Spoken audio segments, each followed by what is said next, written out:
வணக்கம் மக்களே, welcome back to நேற்று இன்று நாளை. இன்றைக்கி நம்ம ஒரு ஹெல்த்தியான ஸ்வீட் ரெசிபி தான் பார்க்க போகிறோம். ஃபோட்டோ பார்த்துருந்தாலே உங்களுக்கு தெரிஞ்சிருக்கும். ஆமாங்க, இன்றைக்கி நம்ம பண்ண போகிறது ஹெல்த்தியான கோகோனட் பைட்ஸ், அதாவது வெல்லம் வச்சு தேங்காய் பர்ஃபி. இதை நான் எப்படி பண்ணேங்கிறத பார்க்குறதுக்கு முன்னாடி நம்ம சேனலுக்கு நீங்கள் ஃபர்ஸ்ட் டைமாக வரீங்கன்னா மறக்காமல் சப்ஸ்கிரைப் பண்ணுங்கள். தேங்காய் பர்ஃபி தானே, இதில் என்ன வித்தியாசம், சர்க்கரைக்கு பதிலாக வெல்லம் போட போகிறோம் அவ்வளோதானே நீங்கள் நினச்சிங்கன்னா அதுதாங்க தப்பு.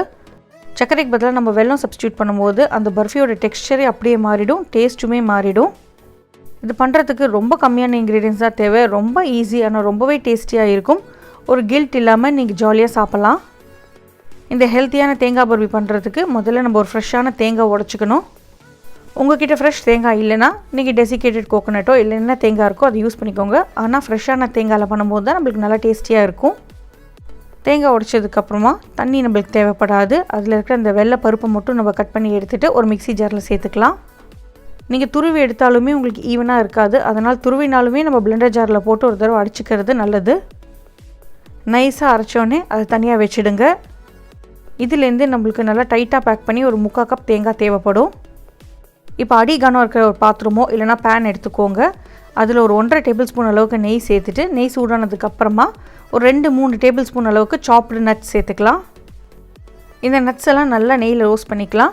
நான் நட்ஸில் இன்றைக்கி முந்திரி, பாதாம், அதுக்கப்புறம் வெள்ளரி விதை, பூசணிக்காய் விதை, சன்ஃப்ளவர் விதை சேர்த்துருக்கேன். உங்கள்கிட்ட எது இருக்கோ நீங்கள் சேர்த்துக்கோங்க. இந்த சீட்ஸ் எல்லாம் ரொம்ப ஹெல்த்திங்கிறதுனால நான் இதில் சேர்த்துருக்கேன். நட்ஸ் எல்லாம் நல்லா ரோஸ்ட் ஆனதுக்கப்புறமா நம்ம தேங்காய் சேர்த்துக்கணும். நான் இன்றைக்கி 3/4 கப் அளவுக்கு தேங்காய் எடுத்துருக்கேங்க. தேங்காவை நல்லா அடைச்சி டைட்டாக பேக் பண்ணி 3/4 கப் வந்தது. ஒரு மீடியம் டு லோ ஃப்ளேமில் வச்சுட்டு இந்த தேங்காய் நல்லா பொறன்னு ஆற வரைக்கும் நம்ம இந்த நெய்லேயே வறுத்துக்கலாம். தேங்காய் ப்ரௌன் ஆனோன்ட்டு இல்லைங்க, உதிரி ஆனால் போதும். கைவிடாமல் கிளறிட்டே இருங்க, இல்லைனா தேங்காய் அடிப்பிடிச்சு டார்க் கலராக மாறிடுதுன்னா கசக்க ஆரம்பிச்சிடும். பாருங்கள், நம்ம தேங்காய் இப்போ நல்லா பொறன்னு ஆயிடுச்சு. இதுதான் கரெக்டான பதம். நட்ஸ், தேங்காய் ரெண்டையுமே தனியாக ஒரு பவுலில் எடுத்து வச்சிடலாம். நம்ம ஃப்ரெஷ் தேங்காய் யூஸ் பண்ணியிருக்கிறதுனால அதில் நிறைய மாய்ஸ்சர் இருக்கும். அது கொஞ்சம் ரோஸ்ட் ஆகிறதுக்கு டைம் எடுத்துக்கும். தனியாக ஒரு பவுலில் எடுத்து வச்சதுக்கப்புறமா இதே கடாயில் நம்ம வெல்லத்தை உருக்கிக்கலாம். இதில் நம்ம நட்ஸ் சேர்த்துக்கிறதுனால பர்ஃபி பண்ணும்போது ஒரு பைட்லேயும் நம்மளுக்கு நட்ஸ் கிடைக்கும். அதை சாப்பிட்றதுக்கு நல்ல ஒரு டெக்ஸ்சர் டிஃப்ரென்ஸும் கொடுக்கும். டேஸ்ட்லேயும் ஒரு நல்ல ஒரு சேஞ்ச் கிடைக்கும். நான் 3/4 கப் தேங்காய்க்கு 3/4 கப் அளவுக்கு வெல்லம் எடுத்திருக்கேன். நீங்கள் வெல்லம், நாட்டு சர்க்கரை எது வேணாலும் யூஸ் பண்ணிக்கலாம். வெல்லத்து கூடவே ஒரு 1/4 கப் தண்ணி சேர்த்துட்டு இந்த வெல்லத்தை நல்லா உருக்கிக்க போகிறோம். உருக்கின வெல்லத்தை நம்ம வடிகட்டிக்கலாம். ஏன்னா வெல்லத்தில் நம்மளுக்கு குச்சி, அழுக்கு, தூசியெல்லாம் இருக்கும். ஸோ வெல்லத்தை வடிகட்டுறது எப்போவுமே நல்லது தான். வடிகட்டினதுக்கப்புறமா வெள்ளை கரைசலை திருப்பி அதே பேனில் சேர்த்துக்கலாம். இப்போ இந்த வெள்ளை கரைசல் நல்லா கொதிக்கட்டும். முதல்ல எப்படி இருக்குன்னு பார்த்தீங்கன்னா தண்ணியாக இருக்கும். அதுக்கப்புறம் உங்களுக்கு ஸ்டிக்கியாக ஆகும். அதுக்கப்புறமா ஒரு 1 ஸ்ட்ரிங் கன்சிஸ்டன்சி வரும். ஒரு கம்பி பதம் வர வரைக்கும் இந்த மிக்சரை நம்ம கொதிக்க விட போகிறோம். ஃப்ளேமை ரொம்ப ஹையில் வைக்காதீங்க, மீடியம்லேயே வச்சு குக் பண்ணுங்கள், இல்லைன்னா அடிப்பிடிச்சிடும். அப்பப்போ ஒரு கம்பி பதம் வந்துருத்தான்னு தொட்டு செக் பண்ணி பாருங்கள். ஒரு கம்பி பதம் வந்ததுக்கப்புறமா நம்ம வறுத்து எடுத்து வச்சுருக்கோம் இல்லையா தேங்காய் நட்ஸ் மிக்சரை இந்த வெல்லத்தோடு சேர்த்துட்டு நல்லா கலந்து விட்டுக்கலாம். ஸ்லோ ஃப்ளேமில் இது நல்லா குக் ஆகட்டும். குக் ஆகி ஒரு ஸ்டேஜுக்கு அப்புறம் பார்த்தீங்கன்னா ட்ரை ஆகி ஒரு சிங்கிள் மாஸாக வரும். அது வரைக்கும் நம்ம இதே மாதிரி குக் பண்ணிக்கணும். கலந்து விட்டுட்டே இருங்க, அப்போ தான் ஈவனாக குக் ஆகும். ஒரு 15 to 20 மினிட்ஸ் நீங்கள் குக் பண்ணிங்கன்னா நான் ஸ்டிக்கியாக பந்து மாதிரி வரும்.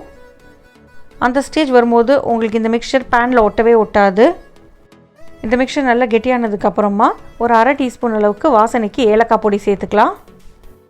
நல்லா கலந்து விட்டுருங்க. இது ஒரு பக்கம் குக் ஆகிட்டே இருக்கட்டும். உங்களுக்கு இந்த பாகோட டிஃப்ரென்ஸ் பார்த்தாலே தெரியும். அந்த மாதிரி வரும்போது நீங்கள் அடுப்பை ஆஃப் பண்ணிவிட்டு நெய் தடவின ஒரு பிளேட்டில் இதை ட்ரான்ஸ்ஃபர் பண்ணிக்கோங்க. பண்ண ஆரம்பிக்கிறதுக்கு முன்னாடியே ஒரு தட்டில் நெய் தடவி ரெடியாக எடுத்து வச்சுடுங்க. நீங்கள் நெய் தடவாமல் சேர்த்திங்கன்னா தட்டோட அடியில் ஒட்டிக்கும். நெய் தடவி சேர்க்கும்போது நம்மளுக்கு ஈஸியாக தட்டுலேருந்து பேந்து வரும். தட்டு நெய் தடவி ரெடியாக இருக்குங்க. இப்போ பேன்லேருந்து அந்த மிக்சரை தட்டுக்கு மாற்றிக்கலாம். இன்கேஸ் நீங்கள் கொஞ்சம் சீக்கிரமாகவே எடுத்துட்டிங்கன்னா இந்த மிக்சர் உங்களுக்கு அவ்வளோ சீக்கிரம் நல்லா ஹார்டாக செட் ஆகாது. அப்படியே அல்வா மாதிரி தான் இருக்கும். அந்த மாதிரி வர பட்சத்தில் திருப்பி நீங்கள் கடாயில் கொட்டி ஒரு 5 நிமிஷம் குக் பண்ணிங்கன்னா உங்களுக்கு நல்லா திக்காக வரும். இது சாப்பிட்றதுக்கு பார்த்தீங்கன்னா கொஞ்சம் கமர்கட் மாதிரி தான் இருக்குது. ஆனால் கமர்கட் அளவுக்கு ஹார்டாக இருக்காதுங்க. வெளில பார்த்தீங்கன்னா ஃபட்ஜியாக இருக்கும், உள்ளே பார்த்தீங்கன்னா நல்லா சூவியாக இருக்குது. நெய் தடவின பிளேட்டுக்கு மாற்றினதுக்கு அப்புறமா நீங்கள் இதை லெவல் பண்ணிக்கணும். ஓரளவுக்கு கரண்டி வச்சு படர்த்தி விட்டுட்டு ஒரு ஸ்பூனை நெய்யில் டிப் பண்ணிவிட்டு மேலே அப்படியே நீங்கள் லெவல் பண்ணிங்கன்னா உங்களுக்கு ஒட்டவே ஒட்டாமல் அழகாக அப்படியே படர்ந்து வரும். ஓரளவு கொஞ்சம் திக்காகவே வச்சுக்கலாம். ஓரங்கள்லையும் அந்த ஸ்பூனை வச்சு அப்படியே லெவல் பண்ணி விட்டுருங்க. உங்களுக்கு பார்க்குறதுக்கு ரொம்ப அழகாக இருக்கும். அழகாக தட்டில் லெவல் பண்ணதுக்கப்புறமா ஆற விட்டுடலாம். பாதி அளவுக்கு டெம்பரேச்சர் இறங்கினதுக்கப்புறமா இதை நம்ம கீரல் போட்டுக்கலாம். நல்லா ஆறட்டும். ஆறினதுக்கப்புறமா கத்தியை நெய்யில் டிப் பண்ணிவிட்டு நீங்கள் அப்படியே கட் பண்ணிங்கன்னா உங்களுக்கு ஒட்டாமல் அழகாக கட்ஸ் விழும். கட் பண்ணும்போது பெரிய வேஸ்டேஜும் உங்களுக்கு இருக்காது. உங்களுக்கு எந்த ஷேப் பிடிக்குமோ அந்த ஷேப்பில் நீங்கள் கட் பண்ணிக்கலாம். டைமண்ட்ஸாக வேணுனாலும் டைமண்ட்ஸாக கட் பண்ணிக்கலாம். ஸ்கொயர்ஸாக வேணுனாலும் ஸ்கொயர்ஸாக கட் பண்ணிக்கலாம். நான் இன்றைக்கி சாப்பிட்றதுக்கு ஈஸியாக இருக்கணுங்கிறதுக்காக குட்டி குட்டி ஸ்கொயர்ஸாக கட் பண்ணிக்க போகிறேன். கட் பண்ணதுக்கப்புறமா நல்லா ஆறட்டும். ரூம் டெம்பரேச்சருக்கு வந்ததுக்கப்புறமா நம்ம இதை பிளேட்லேருந்து ரிமூவ் பண்ணிக்கலாம். விசேஷ நாட்களில் இல்லைன்னா எதாவது கெஸ்ட் வராங்க, குட்டி குட்டி பார்ட்டிஸ்க்கெலாம் இந்த மாதிரி நீங்கள் பண்ணி சர்வ் பண்ணலாம். ரொம்ப ஈஸி. இந்த மினி பைட்ஸை நீங்கள் வெளியே வச்சா கூட ஒரு 4-5 நாளைக்கு கெட்டு போகாது. ஃப்ரிட்ஜில் வச்சிங்கன்னா நிறைய நாளைக்கு நல்லாயிருக்கும். ஆனால் எந்த தண்ணி இல்லாமல் ஒரு ட்ரையான கண்டெய்னரில் ஸ்டோர் பண்ணுங்கள். நல்லா கூலானதுக்கப்புறமா கட்ஸ் மேலே திரும்பி இன்னொரு கட் போட்டுட்டு பேஸ்லேருந்து லிஃப்ட் பண்ணிங்கன்னா உங்களுக்கு அழகாக தட்டை விட்டு வெளியில் வந்துடுங்க. இதோட டேஸ்ட் பார்த்திங்கன்னா நம்ம யூஸ்வலாக சாப்பிட்ற தேங்காய் பர்பி மாதிரி இருக்காது. கம்ப்ளீட்டாக டிஃப்ரெண்ட்டாக இருக்கும். நம்ம வெல்லம் சேர்த்து பண்ணியிருக்கிறதுனால வெல்லத்தில் கொஞ்சம் உப்பு இருக்கும். ஸோ அந்த உப்போட டேஸ்ட்டுமே நம்மளுக்கு நல்லா தெரியும். இது ஆற ஆற உங்களுக்கு இன்னும் நல்லா கெட்டியாகிட்டே போகும். அப்படியே வார்மாக சாப்பிட்டு பாருங்கள். சூப்பராக இருக்கும்.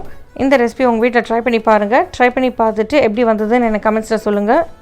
ஸோ நெய் செலவில்லாமல் சூப்பரான ஒரு ஸ்வீட் பண்ணிடலாம். யூஸ்வலாக பண்ணுற சர்க்கரையை டிச் பண்ணிவிட்டு இந்த தடவை நீங்கள் வெல்லமோ இல்லைன்னா நாட்டு சர்க்கரை, பனை வெல்லம் எது உங்கள் வீட்டில் இருக்கோ அதை வச்சு ட்ரை பண்ணி பாருங்கள். சின்ன சின்ன சேஞ்ச் பண்ணும்போது நம்மளுக்கு ஒரு நார்மல் டிஷ் கூட ஒரு ஹெல்த்தியான டிஷ் ஆகிடும். என்னோடய வெல்லம் பார்த்திங்கன்னா கொஞ்சம் நாட்டு சக்கரை மாதிரி டார்க்காக இருந்தது. அதனால் என்னோடய இந்த பைட்ஸுமே நல்லா டார்க்காக வந்தது. கடிக்கும் போது வெளில பார்த்திங்கன்னா கரக்கரன்ட்டு இருக்குது. உள்ளே பார்த்திங்கன்னா சூவியாக இருக்குது. அங்கங்கே நட்ஸை பைட் பண்ணும்போது டேஸ்ட்டுமே சூப்பராக இருக்குது.